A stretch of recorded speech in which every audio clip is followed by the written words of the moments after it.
Hola, com esteu? Benvinguts a un nou vídeo. Avui anem a fer una lectura que es diu El viatge de Carolina.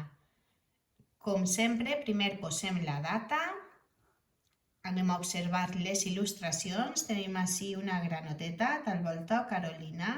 Siga esta granoteta, pareix que està dormint damunt d'una fulla i això que deu de ser un riu, pot ser? Vinga, no ho sé. Anem a saber-ho de seguida. Pauseu el vídeo i llegiu en silenci. A continuació, anem a sentir el viatge de Carolina.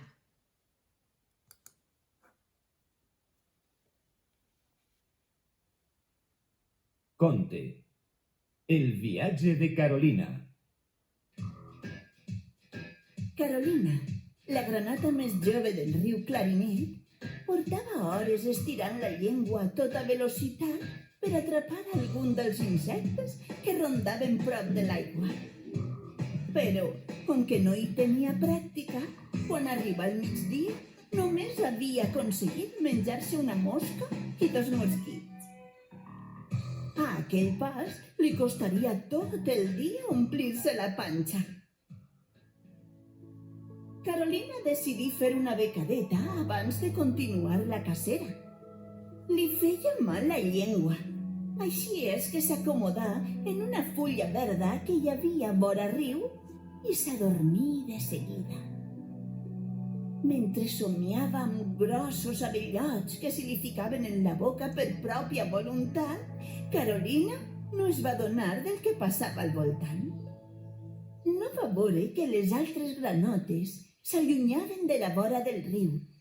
No va sentir que l'aigua feia més soroll, ni tampoc va notar que, a poc, el riu creixia i arrossegava la fulla que li servia de llit.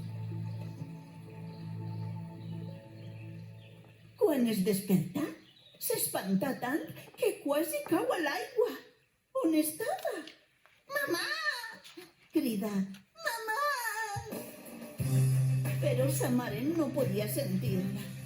La fulla navegava a tota velocitat riu avall, esquivant pedres i remolins. I Carolina ja no reconeixia res del que veia al seu voltant. Concentrada a no perdre l'equilibri i a moure el cos per acomodar-se als vaivens de la fulla, la granota ja no es recordava de la fam. Al cap de poc, no es recordava tampoc de la por. Era emocionant fer aquell viatge per les aigües del riu, sentir la força del vent en la pell, descobrir territoris desconeguts. A poc, la força de l'aigua va anar minvant. El riu, arribat al pla, s'arrossegava plàcidament cap a la mar.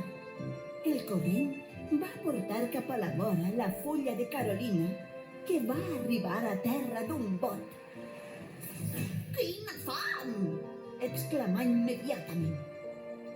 I sense pensar-se-ho gens, llançà a l'aire la llengua i agafà al vol una mosca que passava.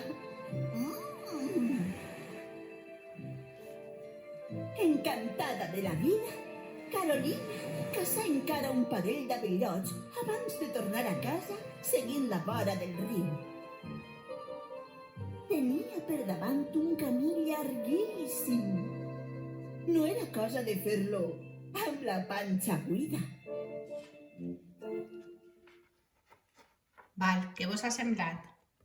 Està xula, Este viatge que fa Carolina pareix que se n'ha anat d'excursió a fer multiaventura a un riu.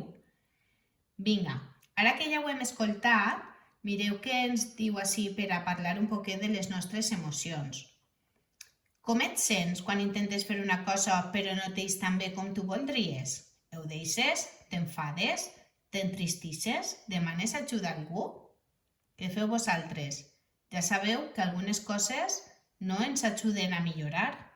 Aleshores, per a què les fem? Què creus que has de fer si vols millorar en alguna cosa? Per a mi, el més important és practicar. Ja sabeu que la pràctica és el millor mètode d'aprenentatge. I vosaltres, com penseu que podeu millorar? Val, penseu aquestes cosetes i ara, abans de passar de fulla, anem a escoltar. Vosaltres heu de llegir també en veu alta, I anem a veure si esteu llegint bé aquestes apòstrofs. Val? Recordeu que el, la i de s'apostrofaven quan la paraula començava per vocal. Aneu a escoltar 2 voltes com ho llitgen i vosaltres heu d'encerclar així el 1 o el 2, el 1 o el 2. Si ho llitgen bé, encercleu. Val? Vinga, a veure.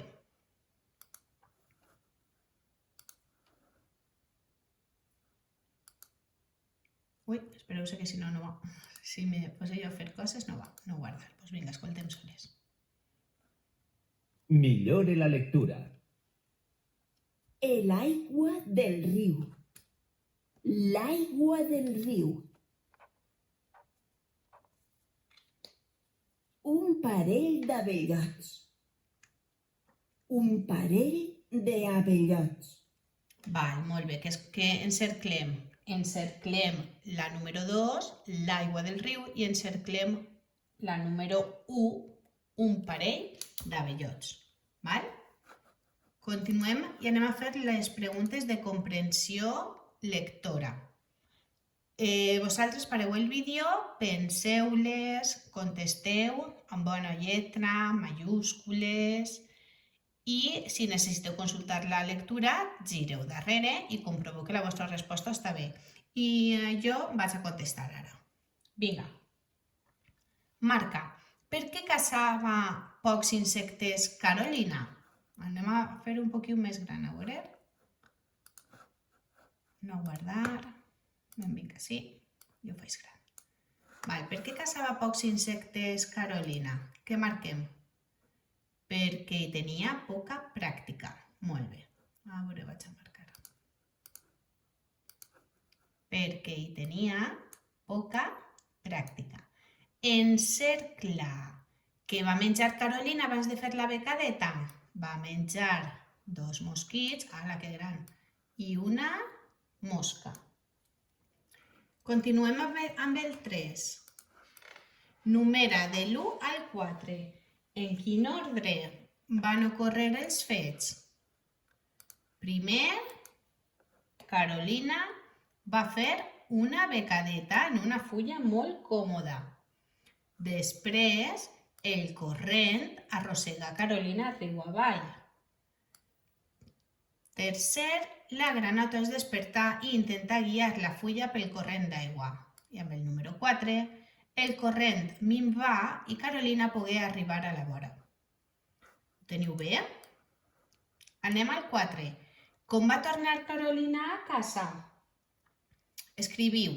I va tornar seguint la vora del riu. Val? Comencem amb majúscula.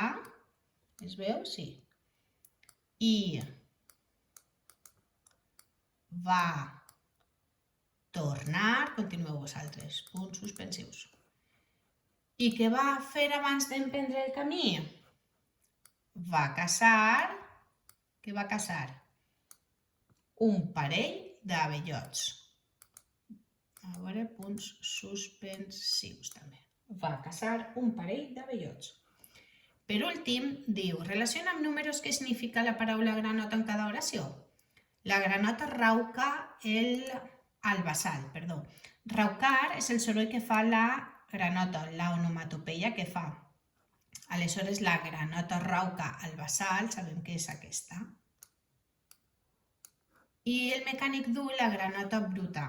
Es diu granota a esta peça de roba que és com una jaqueta i un pantaló tot junt. En castellà li diguem mono, val? I en valencià cal dir granota.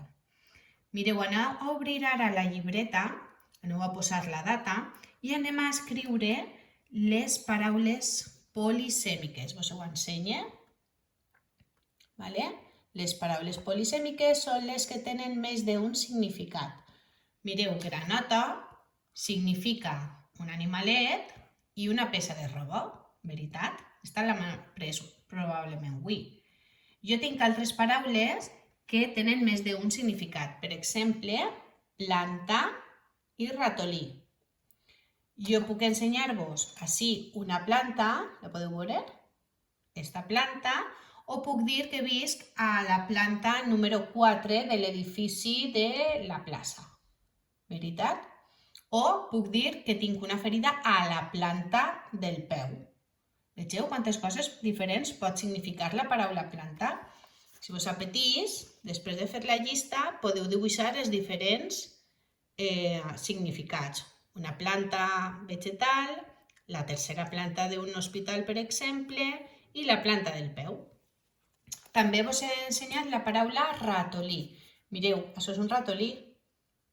Què pensàveu que anava a ensenyar-vos? Tenim este ratolí i també tenim el ratolí, que és un animal. Per això és una paraula polisèmica, perquè té més d'un significat. I vinga, fins ací la classe de valencià d'avui. Vos espero demà. Un beset.